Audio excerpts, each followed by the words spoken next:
Why do anti-Semites seem to understand Jewish power and influence better than the Jews themselves? And why was Hitler terrified of people who made up less than 1% of Germany's population? And why does the world's reaction to Jewish suffering follow patterns that make no logical sense unless there is something deeper at work? My guest today has the answers. His name is Rabbi Raphael Shore, filmmaker behind documentaries like Obsession and Relentless that have reached 100 million viewers and are used by the NYPD for training. While most Jews were shocked by October 7 aftermath, Shore saw it coming. He had been warning about rising anti-Semitism for years. His new book, Who is Afraid of the Big Bad Jew, makes a provocative argument that Jew hatred actually reveals profound truth about Jewish identity and mission that Jews have forgotten. Rabbi Shore, welcome and thank you so much for coming today. How are you? I'm very good. Thank you very much. It's a pleasure to be on your show, Roi. Nice to meet you. My honor. Before we start the show, Rabbi Raphael Shore is an Israeli Canadian. Can we conduct this interview in Hebrew? I think we'll be much more successful in Okay. English. Okay. So it is good that I prepared everything in English. Okay. Yes. Okay. So I think, and this is my first question, you have written films and documentaries for over 15 years warning about rising anti-Semitism. Yet you say you weren't surprised by October 7. Now, many Jews, however, were shocked by the global response that followed. And my first question is, what does this tell us about the Jewish community's relationship with reality versus wishful thinking? Um, that's your small first question, huh?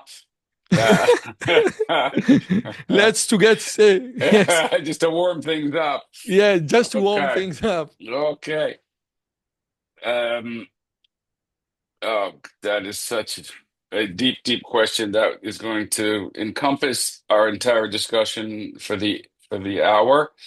But I will start off by saying this. Actually, I've been making documentary films for 20 years. And the f first films that I came up with, you mentioned Relentless. That was the first one. It was Relentless, the struggle for peace in the Middle East. And it was to expose the fallacy and the stupidity of the Oslo peace process. This was in 19 this was in, I don't remember when it was. I'm bad with years, but it was around 2000, even 1995 or something. The idea when 80% plus of the Jewish community, even in Israel, were supportive of the Oslo peace process. I was watching the conversation happening in Arabic because it's available. Not that I speak Arabic, but I was able to access it. And I saw what Arafat was saying, and I saw what their intention was. But the rest of the Jewish people were not. And that's why it pertains to your question. My strength and why I've been a successful filmmaker and now writing my first book is that I'm listening to what the other side has to say. For some odd reason, which I can put my finger on also, the Jewish people have not been very good at listening to what the other side is having to say about them. And I think that that has to do with 2,000 years of persecution. I mean, we'll get into it. I'm trying to give a fairly short answer so that we can go in various directions. But simply put, the Jewish people, after having been stomped on, disparaged, beat up, put in ghettos for 100 to 2,000 years, our psyche has been thoroughly messed with. And we've lost our moral self-confidence. And as a result, it skews our ability to see reality straight and make the kind of decisions we should.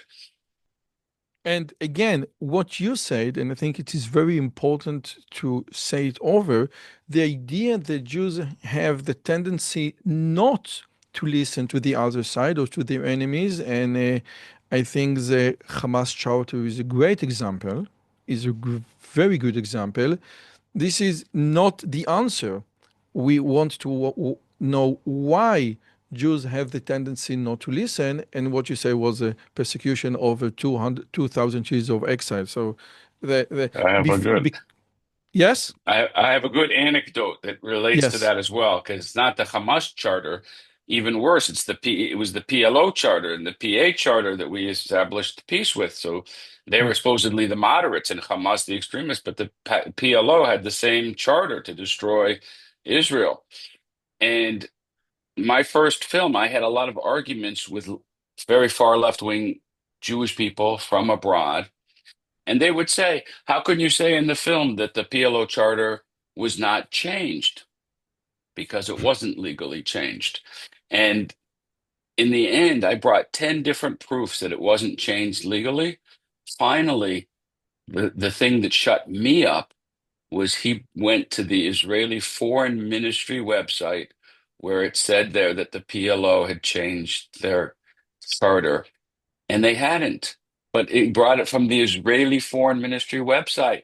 And what am I going to say Ah, now? What am I oh. going to say now? So that shows just how far. I mean, we were lobbying for Arafat. We were fawning over Arafat. That's how bad it was. It wasn't just that we weren't hearing it.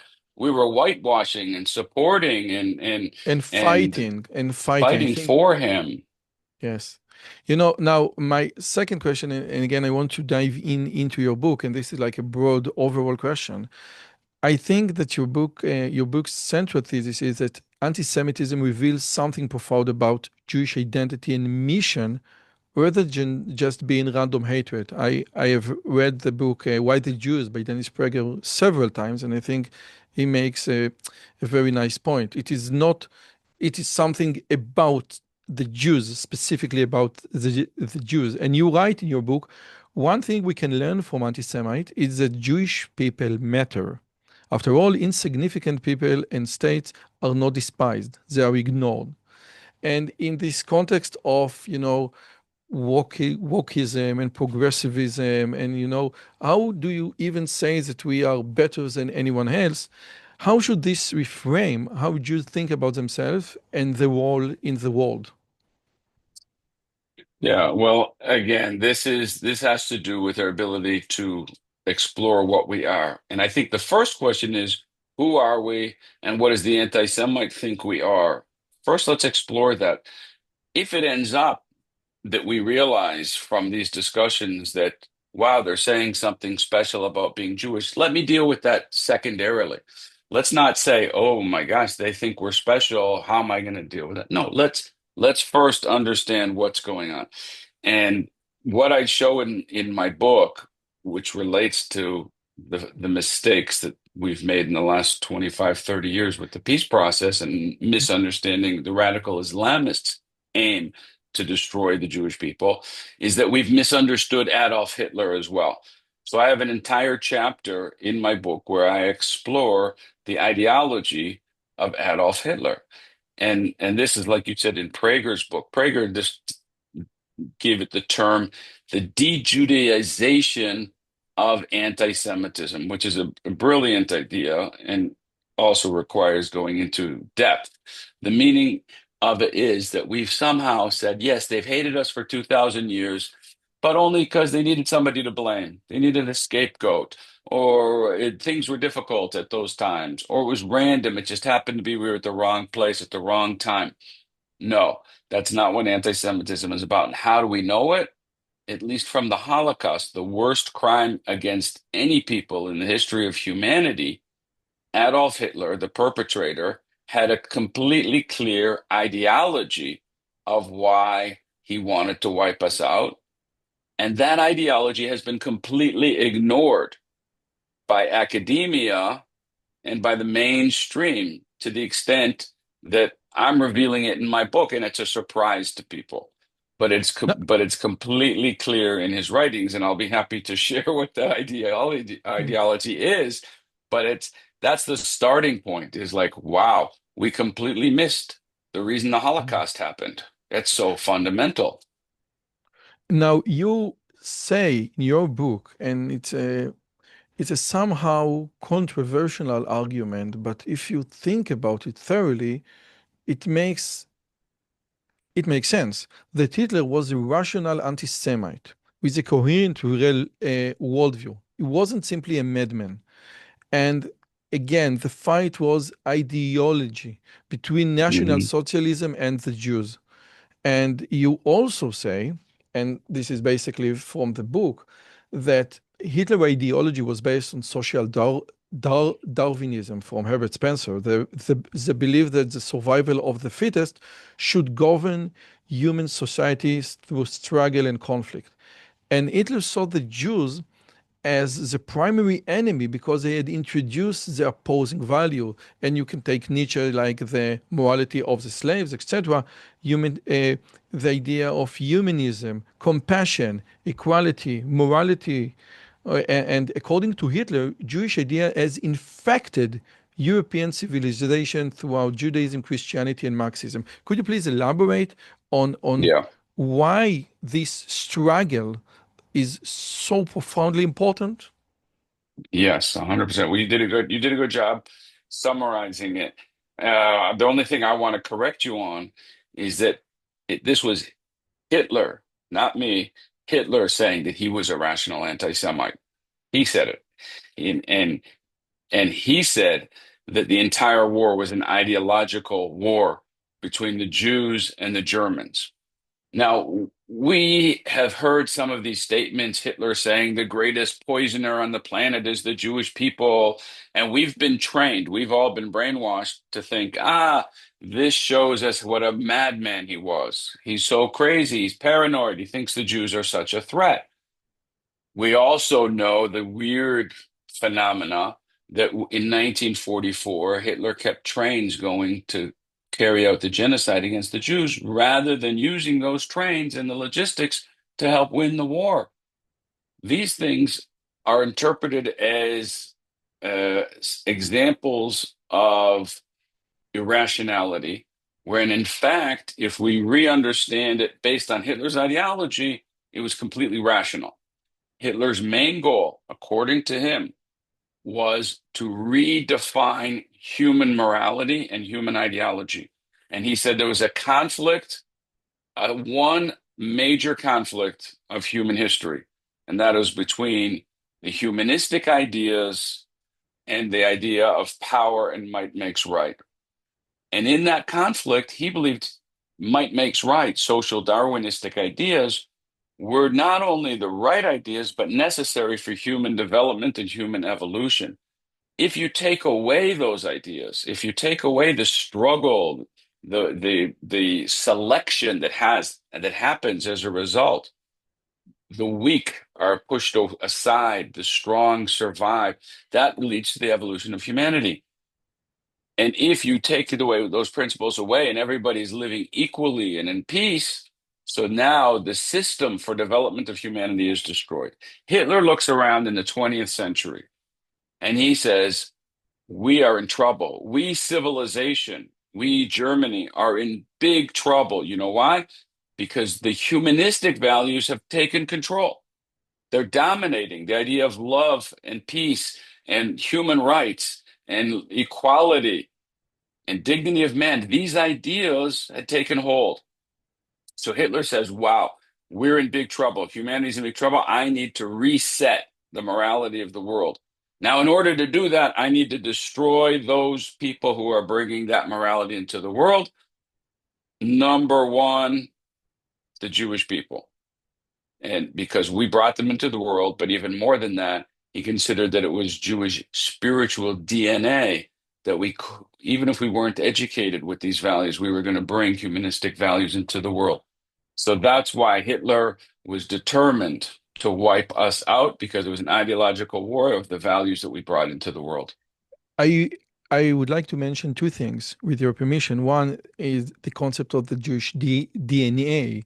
Basically, Hitler believed that Jewish ideas were embedded in Jewish DNA, making every Jew a threat regardless of their personal beliefs. And this is a very strong claim. And the other thing is that his beliefs and ideologies were not created in a vacuum. If you look at the work of Correct. Francis Galton, for example, the idea of eugenic and dysgenic, the idea is that we need to make better genes for ourselves by, mating properly, not Hmm. not just with horses and other mammals, but with humans as well. Okay, so those ideas were in the atmosphere in the beginning of the 20th centuries, and also in the United States. For example, the uh, sterilization laws that if you take a feeble-minded man or a woman and you take their ability to have children, those laws were practiced in the US. So Yes, it wasn't in a vacuum that Hitler created his theory. correct. In fact, these ideas of social Darwinism came into European parlance in the 1850s, right around the time of Darwin. And the idea said that just like the animal kingdom is just is developed through natural selection, so also is humanity. Meaning fundamentally, humanity is an animal and develops the same way. Whereas the Jewish people have brought into the world the idea that humanity is not another animal. We have an animal side, but we have a soul. So these are fundamentally different worldviews. And Hitler put his finger on it and said the Jews are the ones bringing it into the world. But you're right.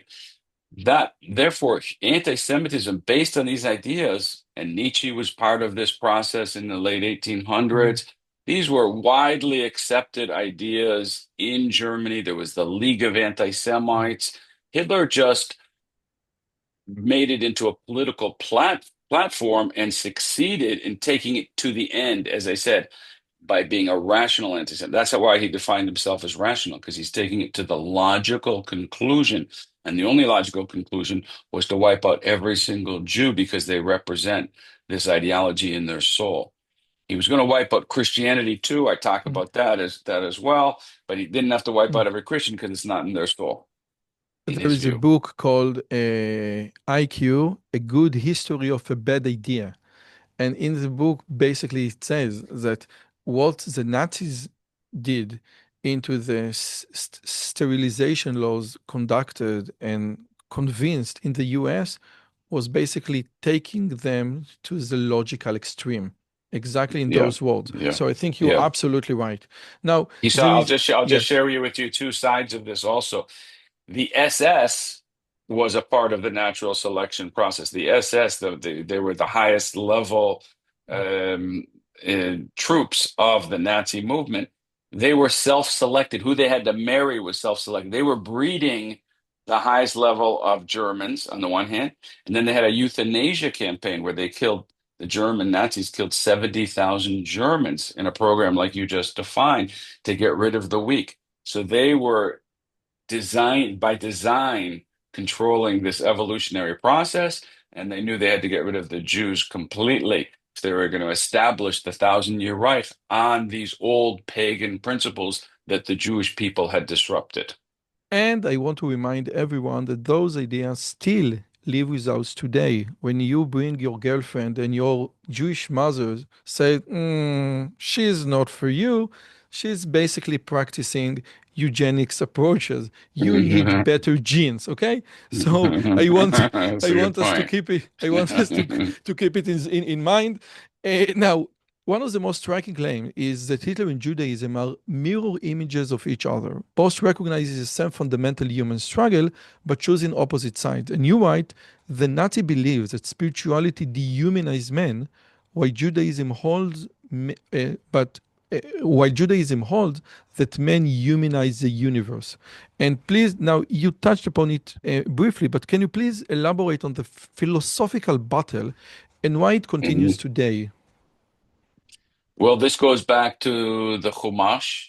The greatest example of it comes from our Torah, which is when Rivka had twins in her tummy, and she had Yaakov and Esav, and they were doing battle already before they were born.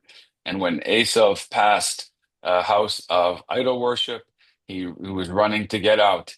And when Yaakov passed a house of worship, he was running to get out. And Rabbi Shimshon Raphael Hirsch explains the psukim there, where it says there she's having two nations, two ideologies, because there's two lashonot that are defined there. So it's not only two nations, but two ideologies that are coming into the world that are going to be fundamentally at odds with each other. And this is the struggle of human history. And that's why it's brought right there in the beginning of the Chumash, whether humanity is going to recognize its divinity, its spirituality, whether humanity is going to attempt to rise above their physical animal nature and develop holiness, kedusha, or whether they're going to remain a part of the animal kingdom.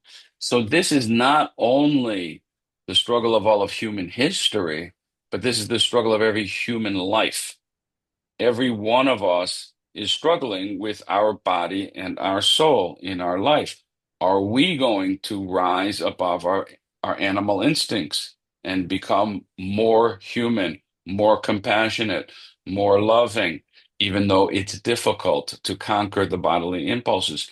So when God created the world, He created the world with humanity, with a challenge that is the entire purpose of life, the free will challenge, and he put in the Jewish people to bring the light into the world. He gave us the Torah to bring the light into the world.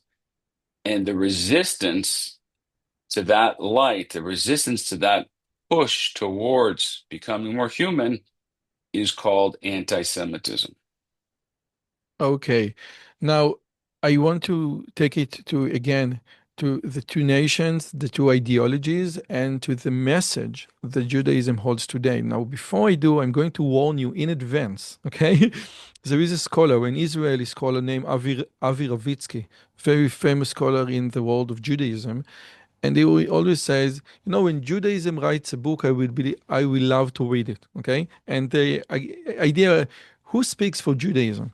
So my question is, I have a question, but later on, immediately, I'm going to ask you: when you say Judaism, do you speak for yourself? Do you speak for the modern Orthodox in Canada? Do you speak for the modern Orthodox in Israel? Do you for uh, uh, Hmm. this is very important. Who is the we that we are talking about? Now, uh, what is, as far as you're concerned, the Judaism message? Because it can be, you know, God, family, and country, like the American conservative, or something beyond. And do you see any greater message of the Jewish civilization on the level of the biblical values of the prophets, something in the magnitude of the message the Bible holds, but for the 21st century? Yes. First of all, you've asked me two gigantic questions here. So allow me perhaps to answer the second one Yes. first, but I'd be happy to go back to the first. Um, my entire purpose in writing this book was to communicate the larger vision of Am Yisrael, of the Jewish people, because my purpose is not to reveal the real reason there is anti-Semitism, the real reason why Jews are hated. I mean, that's a mitzvah. I'm helping people get clarity. That's a nice thing. We've been Mhm. very confused about it. It's an important thing, and it's very insightful. But that is not the purpose of my book. The purpose of my book is to flip it on its head and to say the anti-Semites understand us very often better than we ourselves understand us. And through the eyes of the anti-Semites, we come to the conclusion that they understand our importance. And then, like you said before, I then bring the the inverse of the anti-Semite, which is Torah. And I'll go back to your first question soon, but it is Torah. The Torah says, the Gemara, the Talmud, brings that at Sinai, Sin'ah came into the world. The play on the words that I don't need to explain to Israelis. Sinai, Sin'ah, But no, we are that, not just dealing with Israelis. Sinah also mean hatred. The idea, because right, exactly. some of our audience is not Israeli. Right. So at Mount Sinai, Sinai, Sin'ah, which is the play on that word Sinai, Sin'ah, which means hatred in Hebrew, came into the world. Means when God gave to the Jewish people at Mount Sinai when he revealed himself in the first and only national revelation of God's message to humanity, of why he created the world, what is the purpose of humanity, and how to accomplish the mission of mankind. When he gave that role and that mission to the Jewish people became hated. That's the source of anti-Semitism. So what the Torah says is the exact same thing that Adolf Hitler says, that it is a rebellion against the Jewish system of morality, the holiness that we are imposing on the world, the demand for humanity to become more. And the resistance to that is Jew hatred. And so my purpose in the book is then go beyond that. That's step one. Step two is, hello, Jewish people. This is who we are. This is who we are. There's a lot inside of us that does not want to hear that message. There's a lot Yeah, inside that does definitely. not want to hear that message. We would prefer to be invisible. We would prefer to be like everybody else. Am kehol But guess ha'amim. what? But guess what? It didn't work out that way. And so my message is let's be who we are. Let's embrace it because there's going to be Jew hatred anyways. We're not going to solve it, but we can be who we are meant to be. So let's find out who we are. Let's learn about what it means to be Jewish. Let's learn what it means to be a holy nation. Let's embrace it. Let's love it. If we love it, we will understand the world better. We will live a meaningful life and we will do our mission as the Jewish people. So that's my bigger message in the book is let's do our mission. And again, I want, with your permission, to weigh in. I said it in a lecture yesterday. You know, one of the features of the liberal age is your ability to choose your own identity. We are not restricted by forced identities, by traditions and culture, etc. You can choose and change your own identity. And I think that prior to October 7, many secular Israelis were had to choose between what are you more, an Israeli or a Jewish. Hmm. They picked the Israeli as a something that Hmm. that was chosen and was not forced upon them. And after October 7, when the forced Jewish identity was forced back on the table, and you cannot escape your your fate. Okay, Yep. once you cannot Yep. many people now considers, you know, I used to think of myself as first and foremost an Israeli, but now I change my mind. Now I think that I'm first and foremost Jewish, and I think that what you said is very powerful, which leads me to, okay, so who is your target audience? The people of Israel, the secular people of Israel, the national Hmm. Orthodox, because what you say resonates with my own beliefs. But I don't Right. know, and even I suspect that it will not resonate with secular liberal people or secular Right. liberal Jewish Israeli people, for example. Right. Well, I, as I mentioned at the beginning, as you mentioned, this is my first book. You know, Who's Afraid of the Big Bad Jew is my first book, but I've made 20 documentary films, full-length feature documentary films. So I actually made a companion film with this book called Tragic Awakening, a new look at the oldest hatred. And I've been going around America and Canada and various places, even in Israel, the past 7 months, showing this to non-religious audiences, non-religious Jewish audiences, as well as non-Jewish audiences. And I've been impressed that it resonates very deeply. And I think the reason is because the same reason you just explained that that challenge, that choice that Israeli Jews were making, it's the same thing with the diaspora Jew. They were in the same thing. They were assimilating. It was a little less conscious. They were just assimilating and being not really Jewish. And after October 7th, they call themselves October 8th Jews. It's a phenomenon that Yeah. they realized that they're Jewish. My nephew was on campus at NYU. The entire campus hates his guts. Here he is, an assimilated Jew, and not he's been to Israel a few times. He likes Israel, but he's not religious. He's not involved. He's not going It to doesn't have an Hillel. Israeli passport. He's not an He doesn't have Israeli. Israeli He cannot passport. speak No, Hebrew. no Hebrew. Doesn't go to Hillel for Shabbat. Not involved in anything. And all of a sudden, after October 7th, he is a Jew. They reminded him that he is a Jew. And the phenomenal, interesting thing was that the Jews responded with pride. Yes, I'm Jewish. And that is a soul-based, that's a neshama-based response, that most Jews have. And it is because this phenomena I describe also in another chapter of Torah-based thought in my book, that God put this tool into the world when the if once he established the Jewish people as a necessary tool for humanity to reach its fulfillment, he had to have a mechanism what to do because he also created free will. What do you do when the Jews use their free will to disappear and to stop being Jewish? So God created a mechanism in this world, which is the non-Jews will remind them, which is called anti-Semitism.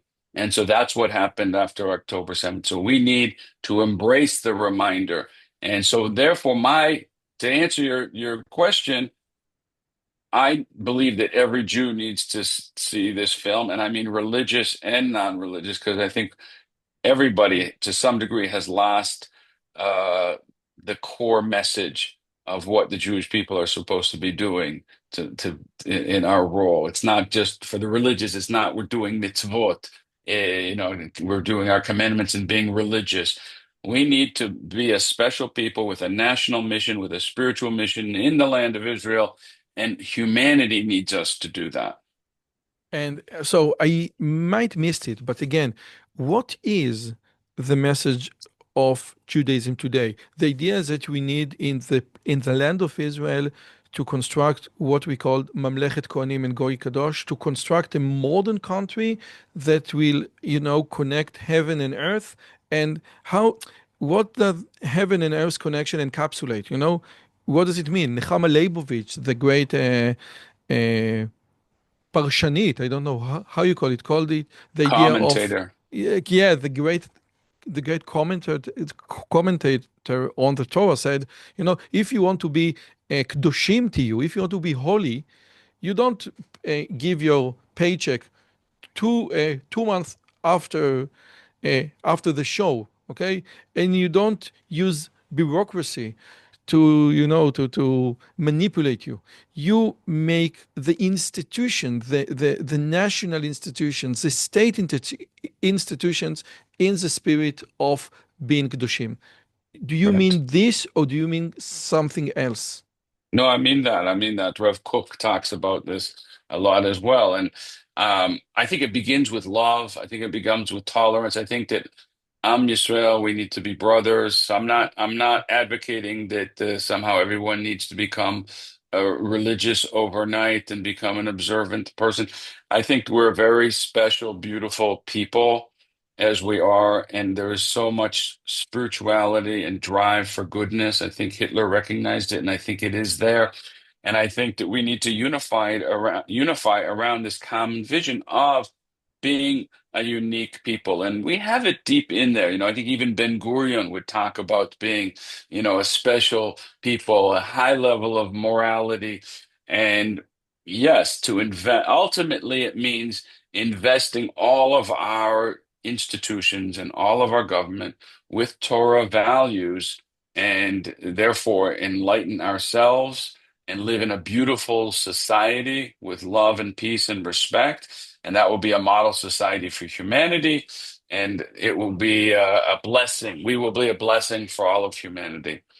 In the ideal Jewish state, in the ideal modern Jewish state that you see in your vision, do you have any notion regarding, whether it being a capitalist or socialist or communist or, because many of the founders of the Communist Party or the communist movement, like Marx and etc., many other, Trotsky were Jewish, where they seeked for the values of compassion, and they didn't find them, and they didn't find them in Beit HaMidrash. So they went on to being communist Hmm. and the Communist Party. But now, 100 years after the atrocities of Lenin and communism, Hmm. Hmm. what do we know about? Okay, let's say that I want my modern Jewish state to be like a pinnacle for the world.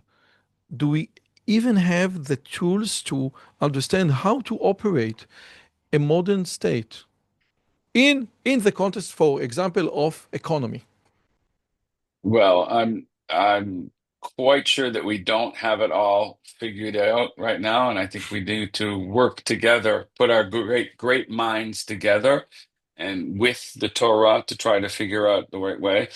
But the reason it is so complex and challenging is because Judaism is nuanced. Torah is nuanced. So Torah does say freedom as an ultimate value, owning property, and therefore capitalism as a supreme value. And at the same time, help the poor and help the weak and make sure that you're not abandoning people at the same time. So Judaism demands us to hold opposite ideologies together. What's happened in the history of humanity is one side has taken control and left beside behind other sides of those values, and that leads to evil and that leads to a mess. The religious Jews in America, for example, they're on the sidelines of history. You know, Emil Fackenheim, the philosopher, talked about the re-entry of the Jewish people into history. The Jews in America, even the religious Jews, they think they're doing everything they're supposed to do as Jews because they keep the mitzvahs and they keep Shabbat. But if they're not coming to Israel and being part of the Geula after 2,000 years of exile, when Hakadosh Baruch Hu, God is giving us an opportunity to restart our national enterprise as a nation, as a society, carrying out these values in our land, they're missing the point also. So I think it's complex. I think the Torah asks us to carry both. At the same time, you know, I can share with you, like, I definitely lean to the right on most of these political issues, but Judaism demands us to be compassionate at the same time as we're being capitalistic. And there is a saying, I don't know how you translate it to English because it loses a point, that Judaism hates ism. We hate Right. communism, capitalism, socialism, Right. can but now Right. we have Judaism, so it doesn't work. But I think what you just said about the American Jews right now uh, is one of the reasons why Rabbi Cook is an unimportant figure in the American Orthodoxy, because Right. according to Right. Rabbi Cook, after the state of Israel was conceived, or we can return to the land of Israel, there is no place for the Jews of the diaspora. The story only continues in the land of Israel. Therefore, the Torah or the philosophy of Rabbi Cook has no message to Right. the Jews in the diaspora. Well, they don't want to hear it. That's Yes, better. They don't want to hear yes, it. So don't teach me that. Yes, exactly. yes. You know, and Now, yes. I let me share with you. Go back to that other question by using it as an opportunity to share with you a little bit more about me and my background. You see, I am a Baal Tshuva. I'm a Choser B'Tshuva. I did not grow up religious. I grew up in This was Canada. my next That was your question. next Just question. Okay. wow, wow, Okay. about your Okay. background. Okay, okay. So I did not. I grew up a proud, identified Jew, but I grew up Ben Goyim, amongst the non-Jews. There was 10 Jews out of 1,000 in my high school in a small Canadian town. I grew up. I knew I was Jewish, but it was a cultural thing. But I went to Hebrew school until I was age 13, and it was horrible. It was a bad experience. It was terrible teachers and terrible education. So by the time I'm 13, I know that Judaism's irrelevant. Right? And so I go and live my life, and I'm dating non-Jews, and I'm living my life, and I'm but I did come to Israel. I went to camps and I became excited about Israel and again, proud Jew. But then at age 18, my twin brother ended up in yeshiva in Yerushalayim, Eshet Torah, and he became religious. I thought he was crazy. 2 years later, while I was almost finished university, I came to get him out, to save him from being in the yeshiva and show him the folly of his ways, his mistaken ideology. But then I was shocked and I saw, You wow, got trapped Judaism. in the I got cult. exactly. And the reason I did was because I was introduced for the first time to Torah and to Judaism that was sophisticated, that was intelligence, that was rational, that was meaningful, and it was shocking. I didn't because I had not been taught that. And I think that's a story for a lot of people. So then now I had already liked Israel. Now I'm connecting to my Judaism. Now I decide I'm going to make Aliyah. Why? Because I didn't know who Rev Cook was. I didn't know. I'm connecting it back to what you said. I didn't know who's Rev Cook. I never touched a Rev Cook for 20 years after that. But I'm doing my tefillah 3 times a day, right? And the tefillah says the kabetz galuyotenu, right? Jewish people. So I'm praying, bring us back to the land of Israel. It was obvious to me this is the homeland of the Jew, and after 2,000 years, we're presenting the opportunity to come back. It was obvious to me that this was the thing that I'm supposed to do as a Jew, to be part of my people, rather than remaining in exile as a guest, where I knew, because I had some anti-Semitic experiences, where I knew that I was a guest, and ultimately human Jewish history means everywhere we're going to get kicked out. It's just a question of when and how. So I cut to the chase, in the Monopoly game, go directly past go and came to Israel. But subsequently I learned about Rev Cook and realized that this is the beautiful time in history where we can actually accomplish our mission so close to the Geula. And I realized that through anti-Semitism, we can get a lot of clarity on who we are and what we're supposed to be doing. Now, I would like to ask you two questions regarding your story. One, would you say that your story is very similar to what Alan Dershowitz describes in his book, The Vanishing of the American Jew? Basically, that Judaism is irrelevant for the modern educated boys or modern educated youth in America these days?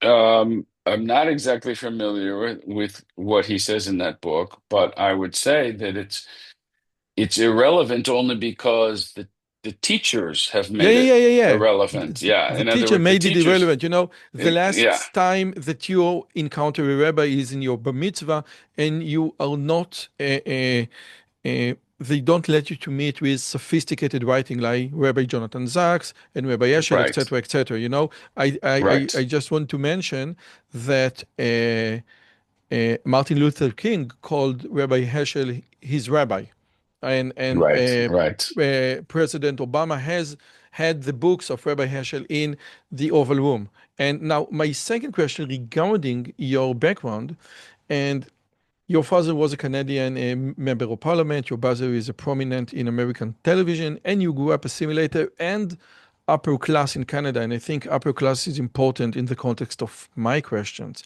Now, many Israelis and rabbis struggle to connect with Jews from backgrounds like yourself, or to encourage them to take their Jewish heritage more seriously.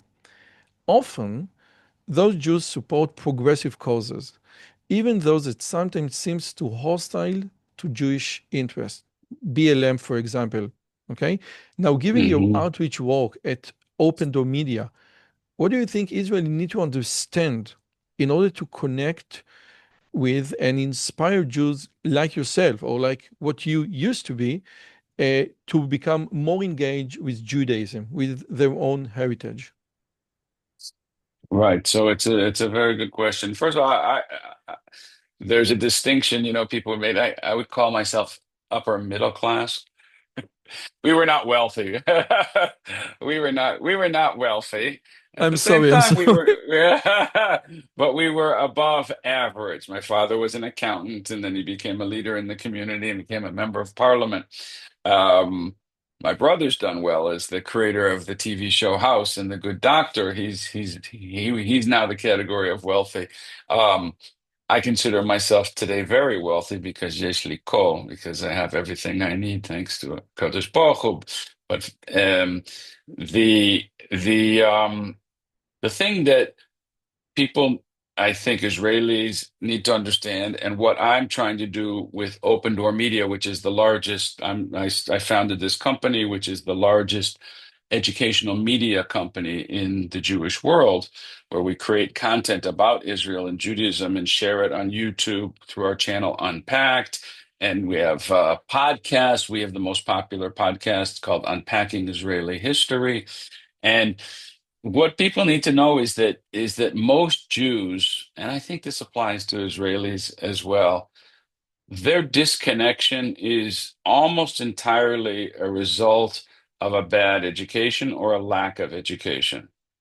To the extent that we can provide young Jews with a meaningful Jewish experience, a meaningful Jewish education, and articulate the idealism and the spirituality that is inherent in our religion, even though it's not a religion, even though in our Torah and even our way of life, in our Shabbat and everything that we do, I think that people can get inspired, but we haven't shared it.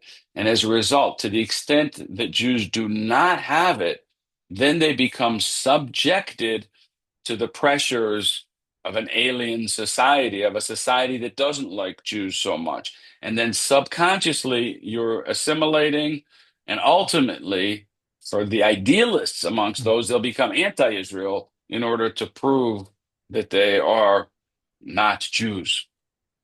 And this is exactly what we strive to do on our podcast, bring the best intellectual from all over the world to discuss philosophy, science, theology, artificial intelligence in uh, uh, in the light, sometimes in the light of Judaism. You don't always get, to connect things to Judaism when you're speaking about, abstract math. But again, Judaism can hold a very solid way of thinking, a very solid philosophy, a very deep understanding of the universe. And if Right. you present it correctly, and if you're not ashamed of your identity, and your identity can be meaningful to people of the 21st century in 2025, I think it does make a difference. I agree with you 100%. And I think it's just a question of how to reach people in this busy world, and they're worried, oh, you're trying to make me religious. They're worried about that. But almost every young Jew is idealistic. Almost every young Jew is spiritual, even if they're not necessarily labeling it God. They want to make the world a better place. These are all Jewish core values. That is who we are. But now, if we don't present it to them, so they go to Buddhism for their Mm. spirituality. They go to progressivism for their idealism. And it's just because we, the Jewish people, the Jewish establishment, have left them in a vacuum. I just want to also say, though, it's not easy. It's like you be critical of these young Jews for being assimilated, and we can be critical even more of the ones who stand against Israel. But at the same time, we can be compassionate that they weren't given the backbone and the spiritual knowledge to have moral self-confidence, and therefore they were left swimming in a sea. And at the same time, we can be critical of the Jewish establishment for doing a really bad job at educating the next generation, but at the same time, it's difficult because when you're in a world that Mm. is progressive and when you're in trying to educate young kids before the age of 13 with meaningful content, these are real difficult challenges. And unfortunately, we, the Jewish people, have not risen to that occasion so well. And I would like to add something more, Mhm. just because you are from Canada. People say, people are not interested in sophisticated, heavy thing about theology. And I want to remind everyone that Jordan Peterson, filled the biggest theater in Toronto for 2 hours lectures, a series of 2 hours lecture Hmm. about Hmm. the symbolic meaning of the stories of the Bible. There is a true hunger for meaning Yeah. these Hmm. days. And if someone, actually believes what he says, and I think Jordan Peterson believes what he says, there is a crowd hungry, to get Hmm. those kinds of wisdom. And uh, before the recording, prior to the recording, I told you that Jordan Peterson is a great persona, but I'm very sad that he, as a Christian, has took the role of explaining the stories of the Bible or the philosophical meaning of them, and not a Jewish persona like Rabbi Jonathan Sachs. And it should Yes. have been us, basically. 100%, 100%. And if it was us, the reason it should have been us is because we can go much deeper. He's Jordan Peterson, and I'm a great fan of his. I went to see him as he filled the Binyanei Ha'umah, the Jewish Jerusalem Convention Center, when he came a couple of years ago. It was brilliant. It was a wonderful experience to see him. At the same time, a non-Jew does not have the Torah in its full scale and scope to be able to get the depth and the meaning that's available. So he's making mistakes, even though even though he's got a lot of accuracy in a lot of his principles of life. But when it comes to the depth of Torah, there is a lot of surprising and amazing, beautiful meaning that the world and the Jewish people need to hear and deserve to hear, but it's not coming across in full. So we need to reclaim that leadership as teachers. That's the idea of Kohanim. We're supposed to be teaching the world. I want to add that a non-Jew also doesn't have the feeling of guilt that many Jews have. Hmm. The persona behind me is the writer Shalom Aleichem, and he says in one of his books, that if a Jewish want to say this is very serious, this is very serious thing, he said, I heard it from a goy. So there is nothing more, Yes. uh, I don't know, good or respectful for Jewish peoples than say, Right. a Right. goy did it, a Gentile did it. And I think that the feeling of inferiority is something that we need to take to get rid of. And this is I'll tell part you of the 100%. And diaspora. 100%. It is part of the galut mentality, the diaspora mentality. But the same idea is why my book begins with Adolf Hitler, because we believe we will take it's a wild thing. But if I would just start off in the second half of my book and say, let me tell you about who the Jewish people are. We're an amazing people. We were God came to us at Har Sinai, at Mount Sinai, gave us this mission. We've influenced the world in unbelievable ways, bringing morality and ethics and civilization. We've been impacted. Everyone would be turned off. Nobody would be reading my book. This is the reality. But if I come and say, a non-Jew named Adolf Hitler understood who we were, and this is why he hated us, and then I flip it and say, and actually, there's truth here. Let me tell you about who the Jewish people are. That's the foundation of how the book is built. And I'll tell you another amazing thing. I've been sitting on this book for 35 years since I was at university, and I felt we weren't ready to hear it. We, the Jewish people, were not yet ready to hear. It was too raw to hear. This is why the Holocaust happened. This is why we're hated. I started writing it 4 years ago, before October 7th, but I think it was amazing, hashgacha pratit. But after October 7th, the ability of Jews to hear it is has been opened, because almost every Jew is wondering what is going on. Why do they still hate us so much?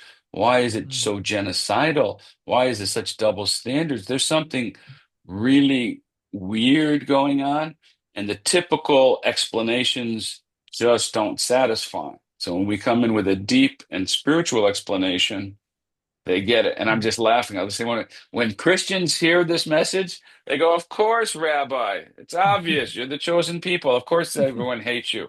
You know, Jews, with Jews, they got to take them through this Yes. path and all the winding road till we get to the end. And they go, that's interesting. Non-Jews, it's this, boom. Yes, of course.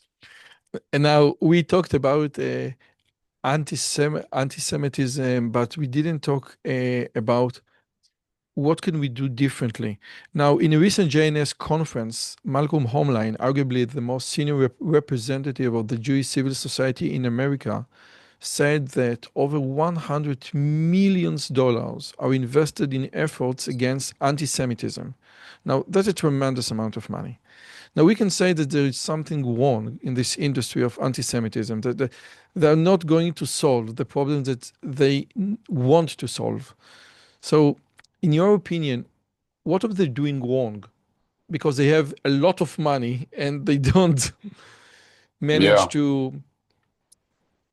Yes, it's a very good question. $100 million is a lot of philanthropic dollars going into this fight every year to fight anti-Semitism. I was at that JNS Jewish News Syndicate conference. I was actually on the panel with Malcolm at that time.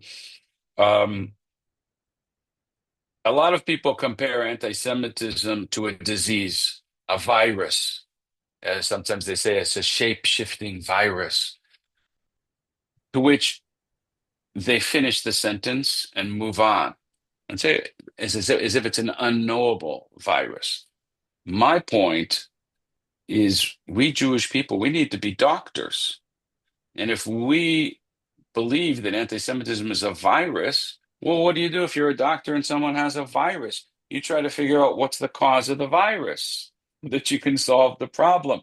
You don't just accept it.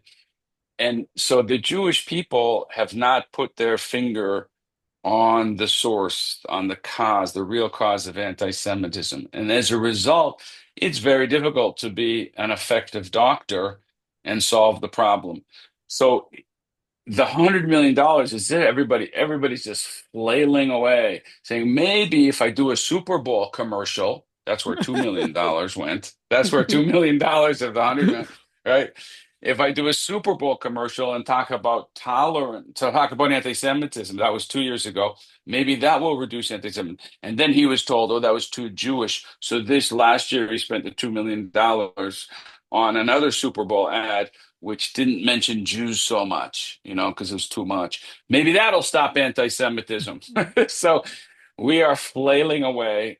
And frankly, our institutions that are supposed to be addressing the issue, like the ADL, the Anti-Defamation League, and they've missed the point so often about what the real threats are facing the Jewish people.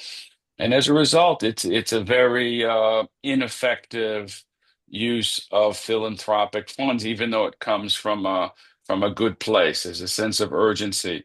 My argument is that we need to put our finger on what the real reason is for anti-Semitism. And if What we would do, you we do? What would you do with $100 million minus the $2 million of the Super Bowl commercial?